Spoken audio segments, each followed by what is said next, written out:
नमस्कार दर्शक बंधु महादेव कृपा पड़ा यही 5 गोटी राशि उपरे जहाँफल ए फेब्रुआरी मासरे केवल ए 5 गोटी राशि भाग्य बदलिया जाऊँच। बंधुगण फेब्रुआरी मासर आरंभ होगा जाऊँच। ए मासरे किछि ग्रह मानकर राशि परिवर्तन हेबो। एहा सहित देवगुरु बृहस्पति जे कि मार्गी मध्य होई सारिचंती। ए समय अनेक परिवर्तन होगा जाऊँच। फेब्रुआरी मासरे 4 गोटी ग्रह मकर राशि एकत्र हेबे। 4 गोटी ग्रह मानक चतुर्ग्रही जग मध्य बनुअछि।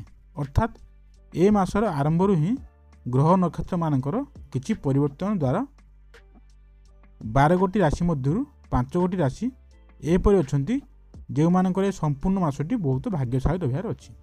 आसंतु जानिबा से भाग्यशाली 5 गोटी राशि विषय। प्रथमे मेष राशि। ए राशि 10 भाग में सूर्य मंगल बुध एवं शुक्र ग्रह मानक जग बनुअछि। ए मासरे विशेष भाव में आपणकर कैरियर रे अनेक परिवर्तन हेबार अछि। आपण कैरियर रे अधिक उन्नति करिवे। जेउ भी कार्य रे हाथ देबे सेथिरे आपण सफल निश्चय हेबे। ए मासरे परिश्रम एवं पराक्रमर उन्नति रे विशेष अवसर प्रदान करियार अछि। लव लाइफ रे मध्य समय अत्यंत शुभ रहिबो। आपण आपणको बिजनेस रे मध्य लाभान्वित हेबे एवं परिवार रे शुभ एवं मंगल कार्य होई पारे। कन्या राशि। ए राशि लोक मानक पई धन आगमन रास्ता खोली जिवो।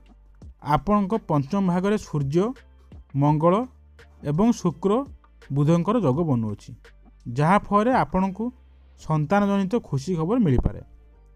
शिक्षा क्षेत्र में आपण अधिक रु अधिक उन्नति करेंगे। ए मासरे आपणकर जदि कौन परीक्षा थिबो सेतिरे आपण निश्चित भाव में सफलता पाइबे।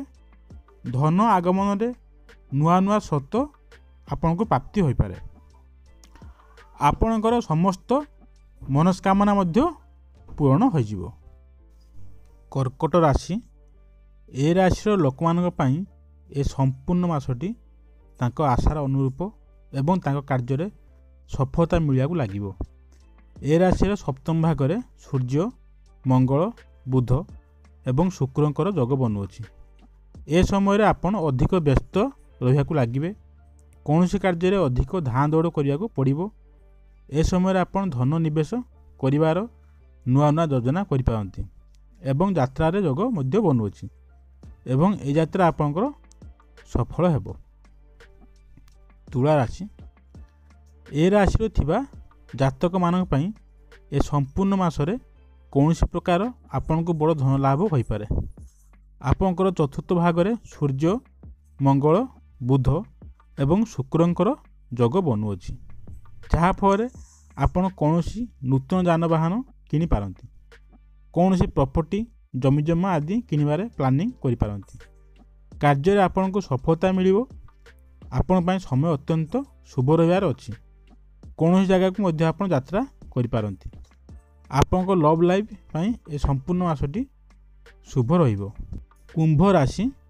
फेब्रुआरी मासटी आपण को लागि मांगलिक कार्य नै आसुछि। घर परिवार रे मांगलिक कार्य संपूर्ण हेबो। धार्मिक कार्य प्रति मन अधिक आकर्षित रहिबो। परिवार लोकंक सहयोग जोगु कौनसी नुआ कार्य आरंभ करि पारंती।